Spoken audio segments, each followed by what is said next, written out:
Hát Arnold Schwarzenegger valóban el tudott volna bújni a háta mögött. Hogyha hegynek születik, biztosan ő lenne a Himalája. És ránézve az ember tényleg elgondolkozik azon, hogy valóban ugyanabból az anyagból van-e, mint bármelyikünk.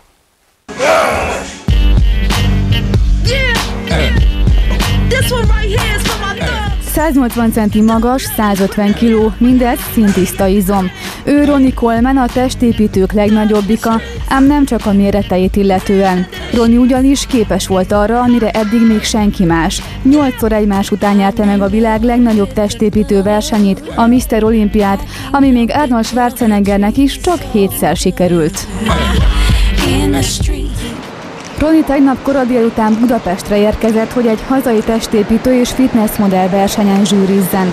Ebben a luxus limuzinban vitték az izomkolosszust, és ami a legmeglepőbb, minden lépését testőr követte, még interjú közben sem hagyták magára. Valaha rendőrként dolgoztam. Mostanában utazgatok szerte a világban, úgy, mint most. És természetesen edzek, nagyon sokat. Ma már a házamban van egy konditerem, amikor csak kedvem tartja, leugrok és edzek egyet. Ronnie 91-ben kezdett a testépítéssel foglalkozni, azóta ahány versenyen elindult, mindig dobogós helyen végzett. Sok-sok edzés és kitartás, szerinte ez a siker titka. És van még egy fontos dolog.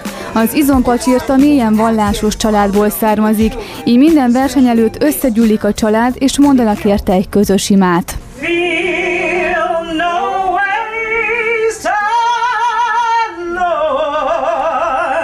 A versenyzői életforma azonban lemondással jár. A világ legjobbika éppen ezért száműzte étrendjéből kedvencét, a pizzát, és legtöbbször ő maga ragad fakanalat és készíti el fehérjedús táplálékát.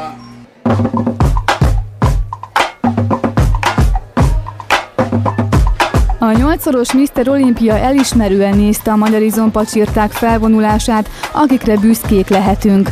A versenyzők között ugyanis ott volt Pokrócos György, akit néhány hónapja a legizmosabb zsarúvá avattak, illetve a legsikeresebb hazai testépítő is, Berkes László, aki márciusban megnyerte az Ausztráliában megrendezett rendőrolimpiát. Abszolút kategóriában most is ő vitte a pálmát. Az erősport az idősebb korban jön, hiszen ha megnézzük a súlyemelőket, ők is olyan 30 év fölött igazán erősek, és ha megnézzük Ronnie Coleman-t, a mostani sztár vendéget, a 8-szoros Mr. Olympiát, bizony ő is már 43 éves.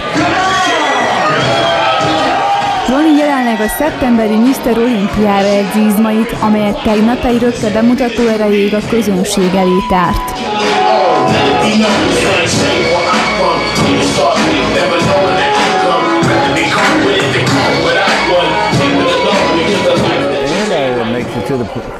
Úgy gondolom, bárki profi testépítővé válhat, de nagyon fontos, hogy aki belekezd, kitartó és elkötelezett legyen a sport iránt, valamint nagyon keményen kell dolgoznia.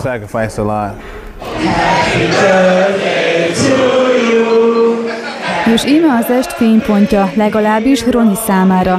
Az izomkolosszus vasárnap ünnepelte 43. születésnapját, vagyis ünnepelte volna, hiszen éppen valahol az óceán felett járt. Ám nálunk bepótolta a lemaradást, és a tortát maga Tímea Majorova, a magyar származású világhírű fitness lady adta át neki.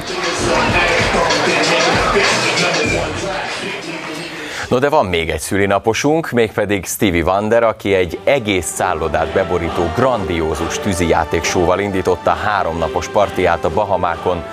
A hollywoodi filmekben is rendszeresen feltűnő szállodát ellepték a világsztárok, akik ez alkalommal kicsit sem akartak elbújni az újságírók elől, Sean Conneryvel és Steve Tylerrel az élen.